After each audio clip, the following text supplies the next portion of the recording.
দিদি, তোমার নামে এসব কি শুনছি? পশ্চিমবাংলার সবাই তো তোমার নামে নিন্দা করছে। এই যে তিলোত্তমার এই ব্যাপারটা নিয়ে তথ্য প্রমাণ লোপাটের পিছনে নাকি তোমারই হাত রয়েছে। পশ্চিমবাংলার সবাই তো তাই বলছে, এটা কি সত্যি? এমন গুত্তনি দেবো না। কেন কেন কেন গুত্তনি কেন দেবে? তুমি কি ষাঁড় নাকি? ষাঁড়ের গুঁতো খেয়েছেন? গুঁতো না দিদি, আমি তো কখনো ষাঁড়ের গুঁতো খাইনি।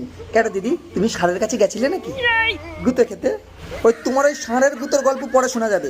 তিলোত্তমার তথ্য প্রমাণটা যে তুমি লোপাট করেছো সেটা স্বীকার করলেই তো হয়ে যায়। ওই ব্যাপারে যা বলার বলো। এমন গুঁতো দেবো যে জীবনে আর এই সাবজেক্টটা নিয়ে আমার সাথে আলোচনা করবেন না।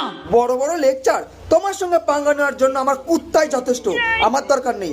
এই কালু, যা তো, দেখ তো দিদি কি বলে।